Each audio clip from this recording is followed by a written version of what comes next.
Amém, gente? Graças a Deus. Abra sua Bíblia em Ruth, capítulo de número 2, a partir do verso de número 14.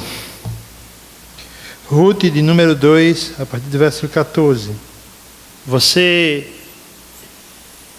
já deve ter ouvido a história de um menino que observava enquanto sua mãe fazia um bordado, um tricô, não é? Era algo comum. Há algum tempo atrás, as meninas, as mulheres saberem fazer tricô, né? Hoje eu acho que não sabem mais. Engraçado que em Portugal tem uns tapetes enormes, feitos à mão. São caríssimos. É uma cultura de lá. E esse tipo de cultura está com os dias contados. Que as mães relatam que as filhas não querem aprender esse ofício. Então, quando essas mulheres forem, não haverá mais ninguém para tricotar, fazer esses tapetes. Mas é interessante essa história. O menino observava enquanto a mãe tricotava. E ele estava olhando de baixo para cima. Então, vendo aquela imagem, aquele tricô de baixo para cima, era algo terrível. Terrível. Um bando de linhas misturadas, umas cores que não tinham nada a ver uma com a outra. E ele olhou para a mãe e disse: mãe, que coisa terrível a senhora está fazendo. Que coisa feia a senhora está fazendo. E aí a mãe chamou ele para o colo e mostrou o tricô, a obra de arte, de cima para baixo. Ele estava vendo de baixo para cima e agora ele vê de cima para baixo. Ele vê como a mãe estava vendo. E sabe o que tinha lá? Uma linda rosa. A vida da gente também é assim.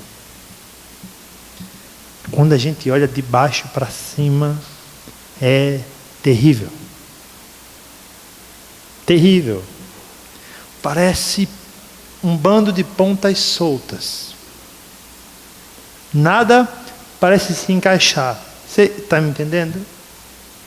Mas às vezes Deus nos coloca no colo dele. E aí enxergamos a nossa vida em como Deus está fazendo a nossa vida, desenhando, escrevendo a nossa vida. E aí nós entendemos tudo. Bem, Ruth já passou por várias coisas. Noemi já perdeu completamente a esperança. Mas vejam agora como tudo vai mudar, como Deus vai chamar Noemi para ter esperança. Ruth capítulo 2, a partir do verso 14, o texto sagrado diz o seguinte: na hora da refeição, Boaz lhe disse: venha cá, pegue um pedaço de pão e molhe-o no vinagre. Quando ela se sentou junto aos ceifeiros, Boaz lhe ofereceu grãos tostados. Ela comeu até ficar satisfeita e ainda sobrou. Quando ela se levantou para recolher as espigas, Boaz deu estas ordens aos seus servos: mesmo que ela recolha entre os feixes, não a repreendam. Ao contrário, quando estiverem colhendo, tirem para ela algumas espigas dos feixes e deixem-nas cair, para que elas as recolha e não a impeçam. E assim, Ruth colheu na lavoura até o entardecer. Depois debulhou o que tinha ajuntado, quase uma arroba de cevada.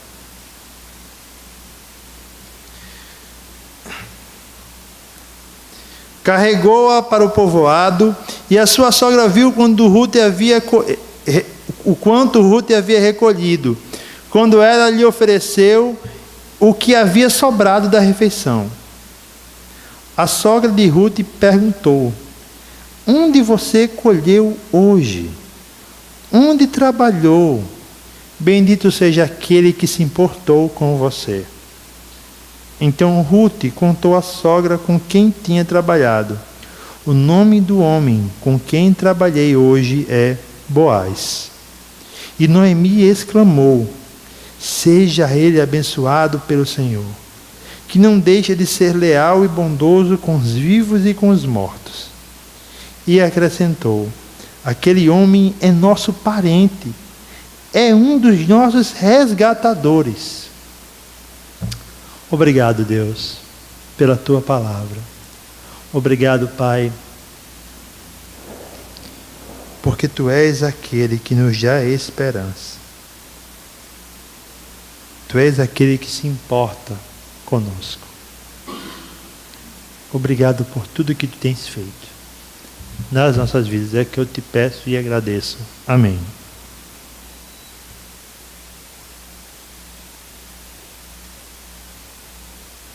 Se você está desde o começo da série,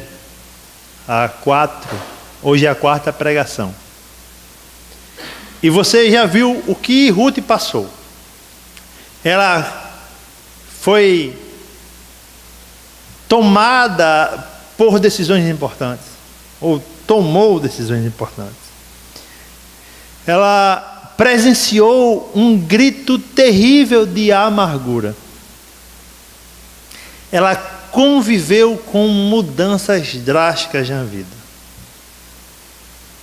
E agora uma centelha enorme de esperança se desenha para o seu futuro. Um futuro que, como nós vimos no capítulo 1, não tinha nem nada de promissor. Na realidade, era um futuro medonho.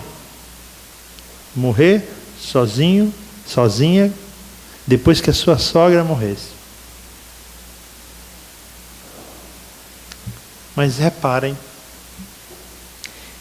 é na pior época de Israel, na época dos juízes, vocês devem se lembrar, onde cada um fazia o que dava na telha, usando nossa linguagem, que Deus vai levantar um homem íntegro, correto, diferente de todos,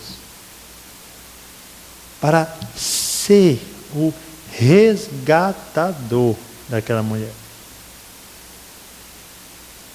É na pior época de Israel que Deus vai transmitir esperança para o seu povo. E o que nós podemos aprender nesse texto sobre esperança? Eu quero que você perceba comigo que a esperança está nos caminhos normais da nossa vida. Você lembra? Semana passada, onde Ruth estava na hora do almoço, né? Parou, porque trabalhou tanto que sentou para descansar. Ela lutou contra a ideia de morrer de fome e resolveu ir colher, e disse a Noemi: olha, eu vou colher espigas por aí. A sua sogra disse: vá. E o que nós observamos no texto passado é que casualmente, né, como o autor diz de forma irônica, ela vai parar no campo do resgatador da sua vida, que ela então não sabia o que Boaz era, e até esse momento ela só vai saber no final do capítulo quem é Boaz, o que Boaz pode ser para ela. Ruth está levando sua vida comum, uma vida normal. Não há nada de super fantástico aos olhos dela. Ao contrário, há trabalho. Há a lida diária. Quando de repente ela para para o almoço, Boaz a observa, fala que conhece a sua história. E agora a chama para comer. Não parece algo, de certa forma, improvável? Você já jogou o jogo do e se? Eu já joguei com vocês aqui. Você sabe o jogo do e se? E se Ruth não estivesse, se Ruth não fosse parar nos campos de Boaz? E se Ruth acordasse aquela manhã triste e resolvesse, eu não vou colher nada? E se Ruth dissesse, eu vou ficar igual a Noemi, esperar a minha morte aqui? Nada disso teria acontecido. Você enxerga que na minha vida, na sua vida, não existe possibilidades para o e se. As coisas acontecem porque elas têm que acontecer. Sejam dolorosas, sejam trabalhosas, sejam cansativas, você não vai escapar da vida. Você não vai escapar. Por isso, encare. Supervidas, se é que nós podemos chamar assim, são raríssimas. O que é uma supervida? Alguém que milagrosamente, acerta 6 números em uma loteria. E sua vida muda em menos de 10 minutos. Alguém que ganha um prêmio impressionante sem merecer. Um menino que passa numa peneira e vai jogar no maior clube do mundo. Eu estava assistindo a reportagem dos jogadores do Brasil e tem o jogador chamado Tyson. Ele, antes de uma partida, não tinha o que comer e o técnico fez um prato de macarrão para ele. Ele comeu, foi jogar a partida e acabou no Internacional. Internacional, meninas, para vocês que não sabem, é um clube de futebol do Rio Grande do Sul. Tá bom? Mas é isso. Na maioria das vezes a sua vida vai ser o que muitos chamam de normal. Você vai acordar às 8, vai para a sua universidade, vai ter que estudar para passar, e vai voltar para casa, e vai ter seu pai e sua mãe lá. Vai ser tudo normal. Na sua perspectiva. No seu olhar. Almoço sempre será um almoço comum. Mas veja o que Deus está fazendo em uma refeição. Deus está revertendo toda uma história obscura para a glória do nome dEle. Deus está revertendo um coração que não tinha perspectiva de nada, a não ser eu não vou abandonar a minha sogra. Deus está colocando nesse coração um caminho maravilhoso. E que caminho é esse? O caminho do resgatador.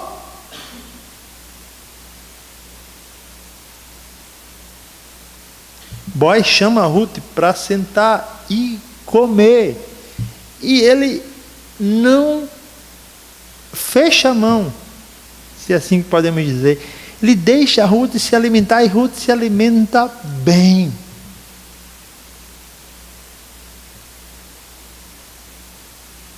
Uma boa refeição depois de uma manhã de trabalho. Pense como isso é legal. Porque você valoriza.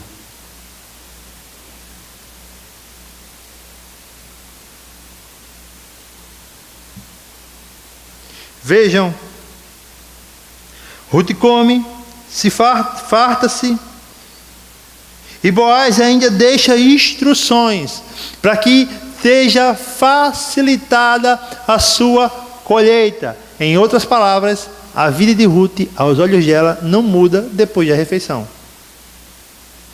Ela vai ser favorecida, mas ela vai ter que trabalhar. Boaz não diz, deem a ela tudo o que ela precisa.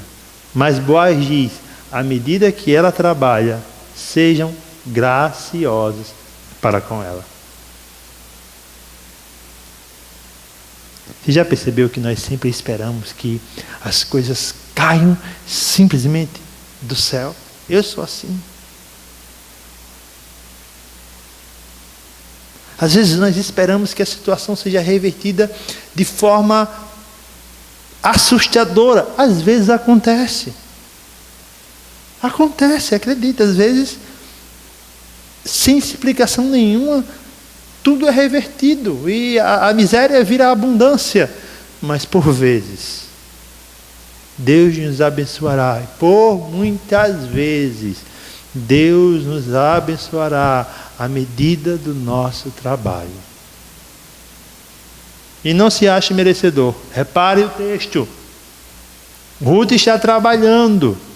Mas se Boaz não resolvesse abençoá-la, ela recolheria de forma normal, ou até com mais dificuldades às vezes. Mas o que Boaz faz? Boaz é gracioso. Ele dá mais do que ela merece. E eu quero dizer a você, você tem mais do que você merece. Muito mais. Eu tenho mais do que eu mereço. Por isso, a esperança está no seu dia a dia. Que é um bom sinal de esperança. Você acordou hoje. Sabia? Milhões de pessoas morreram. Morreram. Você quer um bom sinal de esperança? Na medida do possível, Deus te deu saúde suficiente para chegar ao culto.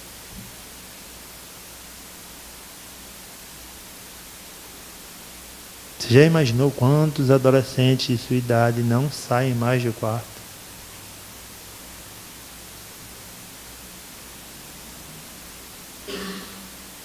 Você quer uma boa medida de esperança? Na medida do possível, você tem o que vestir.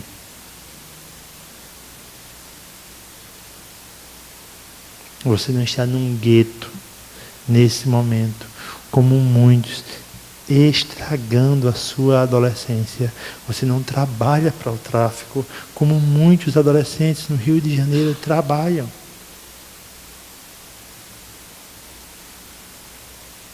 Repare, Deus está enchendo você de esperança de forma diária, com naturalidade. A questão é, nós não queremos a naturalidade. Nós queremos o Mar Vermelho. Nós queremos as 10 pragas do Egito, que elas aconteçam contra os nossos inimigos e nós tenhamos vitória. Nós queremos o grito do Senhor dizendo: vento, aquieta-te, mar, acalma-te. Mas aqui no texto, Deus está trabalhando de forma maravilhosa e misteriosa. Quando eu digo misteriosa, é eu e você não compreendemos. Lembram do poema de semana passada? Quando William Cooper diz: ele caminha sobre o mar, ele deixa suas pegadas no mar. Você já pensou o que ele está querendo dizer? Você pisou em alguma poça d'água na sua vida já? Ficou sua pegada na água?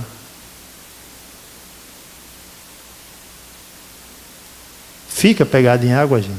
Pelo amor de Deus, é impossível, né? Se um dia você conseguir fazer isso, me diga, por favor.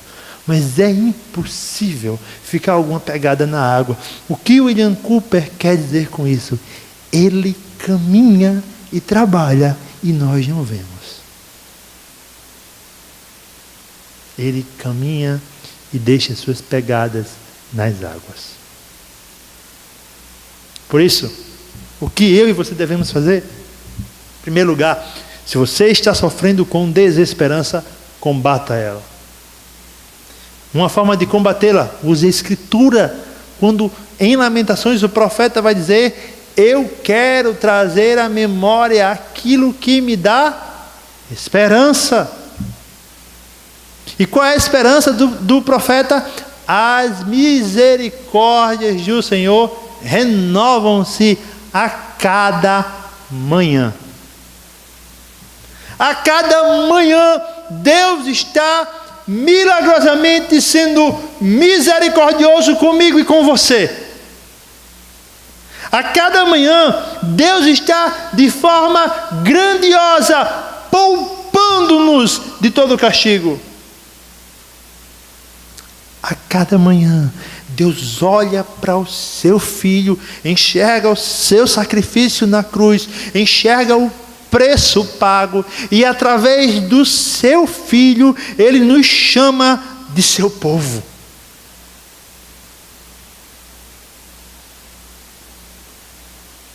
Você faz parte do povo. Você já observou, né? O nosso subtema.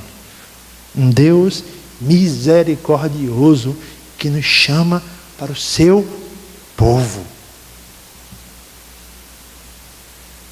Está aqui. É muito bom. É maravilhoso. Eu amo que vocês estejam aqui. Amo mesmo, fico feliz. Mas fazer parte do povo é melhor ainda. Sabia disso? Porque é fazendo parte desse povo que Deus trabalha a nosso favor. Então, a esperança está nos caminhos normais da vida. A esperança revela a bondade de Deus. Observe comigo o verso 17 e 18.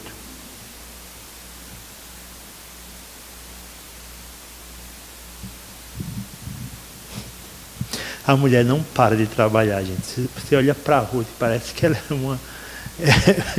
é uma máquina. Vejam o que diz o verso 17.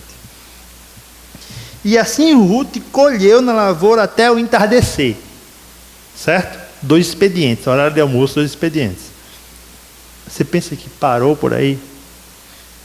Depois que ela colheu até o entardecer, depois que ela colheu até o final da tarde,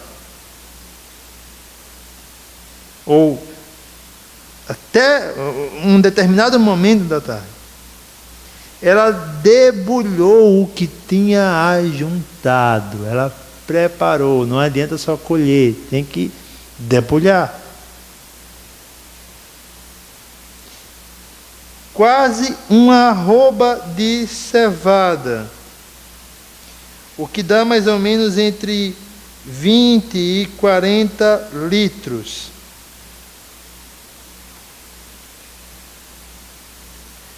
E carregou-a para o povoado.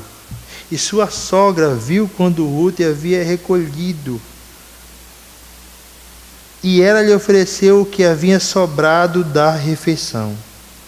A sogra lhe perguntou: onde você colheu? Onde você trabalhou? Bendito seja aquele que se importa com você.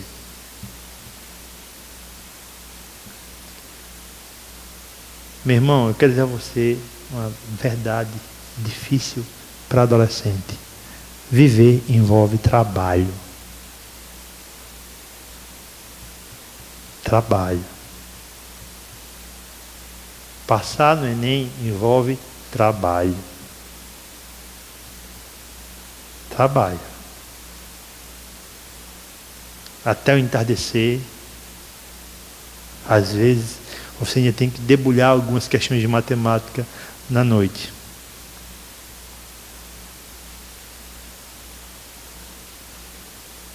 Não é fácil.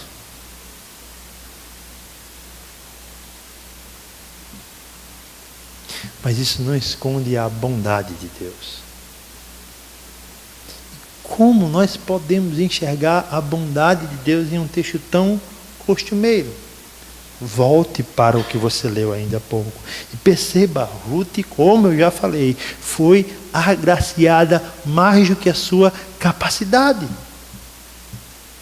Agora você vê alguém debulhando a cevada ou o trigo para Ruth? Boaz foi debulhar para Ruth, irmão? Não. Existe bondade de Deus em nos capacitar com saúde e inteligência para fazer o que nos cabe.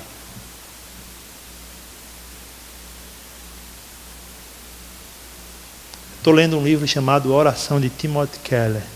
Muito bom. Se vocês puderem ler um dia, leiam. E ele fala sobre resposta de oração. Sabe o que ele diz? É uma frase incrível. Deus não deixa nenhum filho dele sem resposta. Não é bonita essa frase? É verdade. A questão é, qual é a resposta que você quer? A resposta de Deus para você pode ser outra. Mas não é sobre isso que eu quero falar agora. Eu quero falar com você sobre o fato de que a maioria dos nossos pedidos de oração, sabe, pedido de oração que você pede a Deus, você diminuiria ele bastante se tivesse atitudes diferentes. O que eu quero dizer com isso? Imagine uma pessoa que diz: Deus, eu careço de um emprego.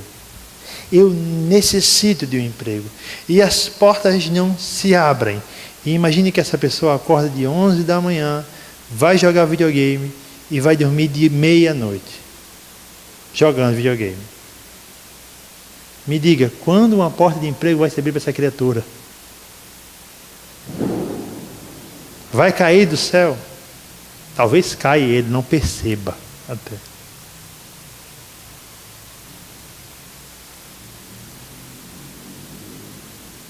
Meu irmão, existe responsabilidade em nosso coração na caminhada com Deus.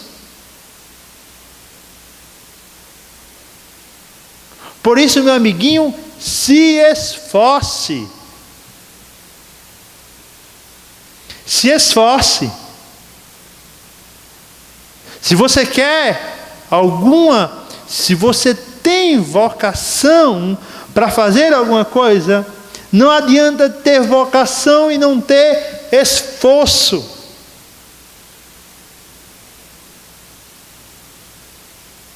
Por isso, esforce.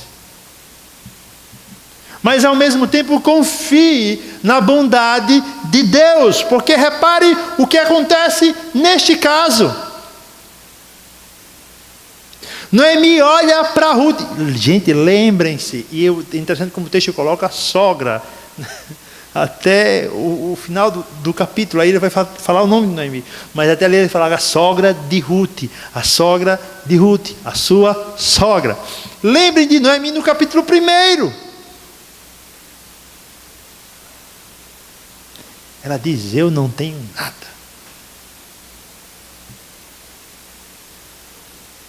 E agora vejam o que ela começa a enxergar. Ruth, depois de um dia terrível de trabalho no sentido que ela se desgasta, se cansa, volta com uma colheita impressionante. Mas você acha o que Noemi faz? Ela diz: muito bem, Ruth. Noemi enxerga graça. Observe o versículo 19. A sogra de Ruth lhe perguntou: onde você colheu hoje? Onde você trabalhou? A pergunta é: como tudo isso chegou até você, Ruth? Ruth, o que aconteceu para você ter tanto? Ruth, mesmo que você trabalhasse com todo o esforço do mundo, você jamais teria isso. E vem uma frase linda, talvez a mais linda do texto. Bendito seja aquele que se importou com você. Noemi enxerga e diz: Ruth, tão somente se alguém se importou com você, essa é a única possibilidade de você ter tanto.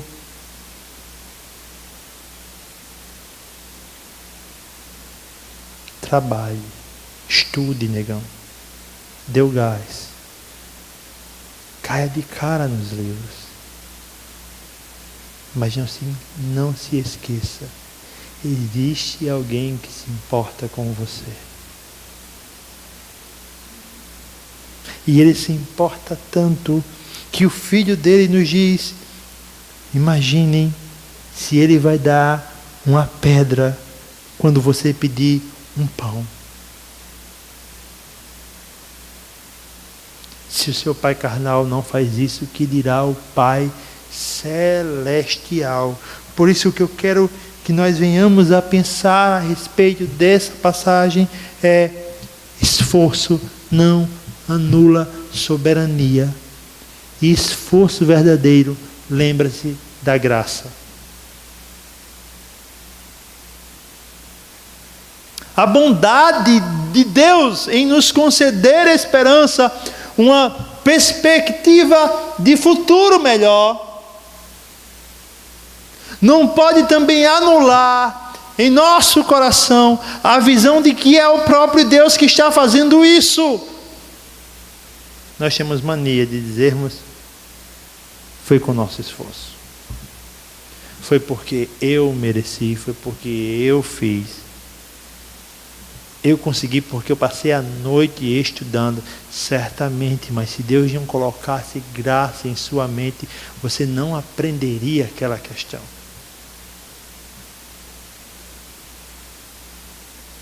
Eu passei no Enem porque eu paguei o preço, certamente. Mas pensa bem, o mesmo Deus que te fez acertar 3, podia ter feito você errar 6.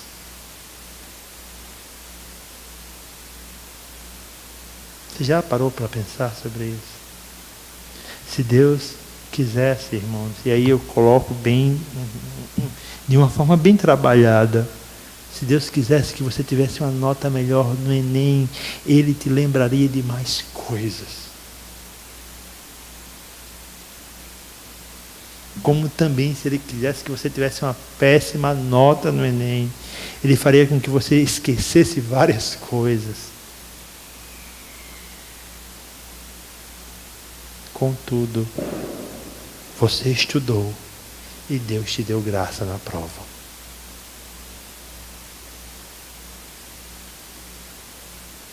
Você se acha uma pessoa capaz, com saúde, lembre-se que a sua vida é uma neblina. Não pense que porque você hoje teve uma boa colheita e debulhou todos os grãos de trigo, amanhã você é o super-homem que vai conseguir fazer a mesma coisa. Amanhã, se for a vontade de Deus, você não sairá da sua cama. E não por preguiça, mas porque Ele não quer. Então, conviva com isso. Eu trabalho, mas eu não me esqueço que é a bondade de Deus que faz com que eu trabalhe bem. Eu estudo, mas não se esqueça, é a bondade de Deus que me dá a capacidade para estudar. Em resumo, eu e você não podemos ter a frase tão comum do mundo e dizermos: nós somos o cara.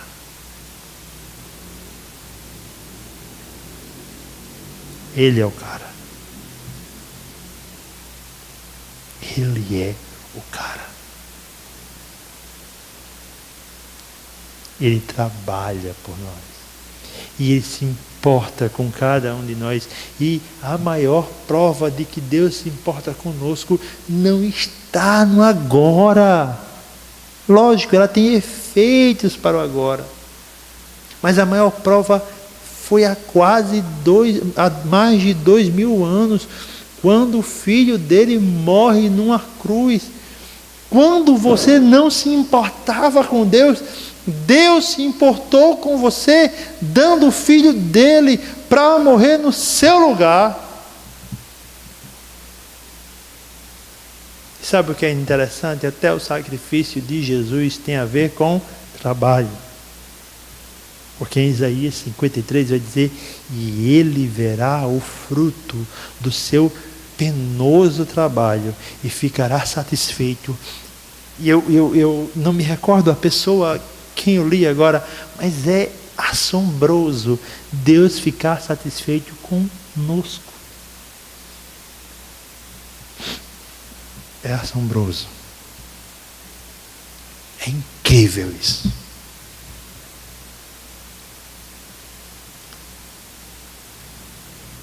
Por fim, a esperança, ela está nos caminhos normais da vida, ela revela a bondade de Deus e ela transforma o nosso coração.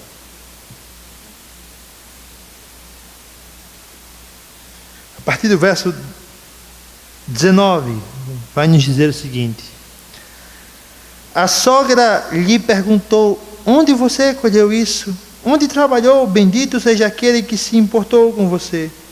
Então Ruth contou à sogra com quem tinha trabalhado. O nome do homem com quem trabalhei é Boaz. E Noemi exclamou. Não foi só, ela não só falou, ela exclamou, ela bradou, ela teve a atitude de ficar impressionada. Seja ele abençoado pelo Senhor, que não deixa de ser leal e bondoso com os vivos e com os mortos. E acrescentou: aquele homem é nosso parente, é um dos nossos resgatadores. Se alguém podia mudar a sorte da vida de Noemi e de Ruth, era Boaz. Naquela cultura, quando uma mulher ficava viúva, o parente mais próximo poderia resgatar a mulher da sua viuvez. Em outras palavras, casar com aquela mulher. E Boaz era da família de Elimeleque. Espero que você se lembre no começo do capítulo 2. Então Boaz era um desses homens. O que Noemi percebe é: Deus está sendo bondoso, Deus está sendo misericordioso, que Ele continue a abençoar esse homem. Deus não se esquece de ninguém, nem dos vivos e nem dos mortos. Agora eu pergunto a você: o que essa mulher tem a ver com o capítulo 1? Quando ela diz: meu nome é amarga, o Senhor me massacrou, o Senhor tirou tudo o que eu tinha, o Senhor está contra mim. Agora essa mulher diz: o Senhor é bondoso, Ele não se esquece de ninguém, Ele trabalha, Ele é leal com os vivos e com os mortos.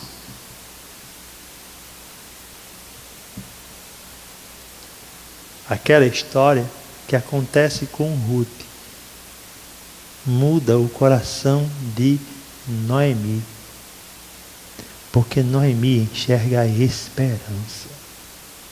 Quando Noemi diz: esse homem é um dos nossos resgatadores, ela está dizendo: há um futuro, Ruth, para nós agora. E esse futuro pode ter esse homem chamado Boaz. Sabe quando tudo está escuro e parece que de uma hora para outra aparece um feixe de luz para nos dar esperança? Foi isso que Noemi viu. Noemi viu esperança. O que você tem enxergado em sua vida? Talvez desespero. Sim,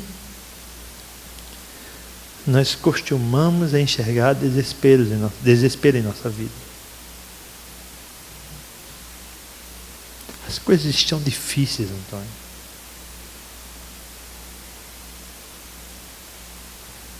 Talvez cansaço. Eu estou cansado de viver isso todos os dias. talvez solidão, como Noemi, você diz que eu não tenho mais ninguém. Ou amargura, ao afirmar, Deus não se importa comigo.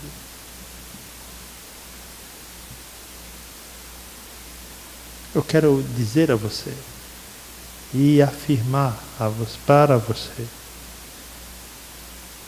no caminho da fé, a esperança não morre. Ela é eterna. Quando nós caminhamos com Cristo, Ele sempre nos mostra que há esperança.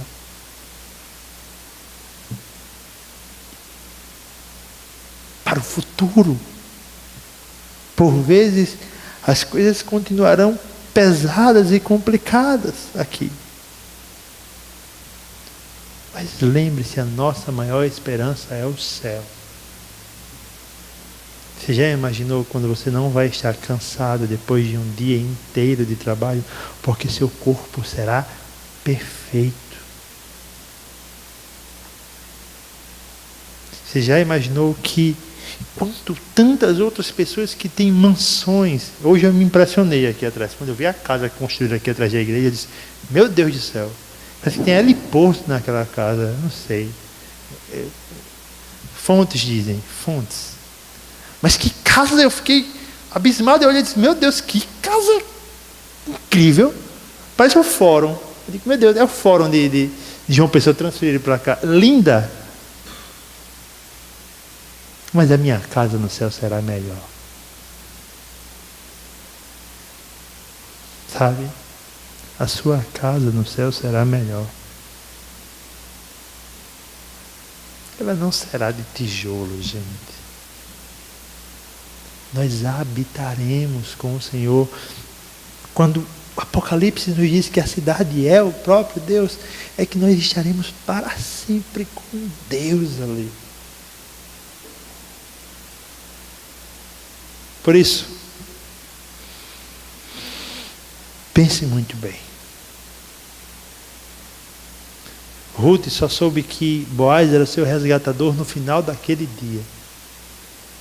Hoje você acordou conhecendo o seu resgatador, Cristo. Ele morreu por nós. E Ele também nos diz, Cristo em vós, como diz o apóstolo Paulo, a esperança da glória. Como você enxerga a sua vida? Como aquela criança enxergou a concha de retalhos? Terrível. Eu peço a você, enxergue a sua vida através da Bíblia. Quando você enxerga através da palavra de Deus, você percebe que a sua vida está sendo muito bem desenhada por Ele. Vamos orar?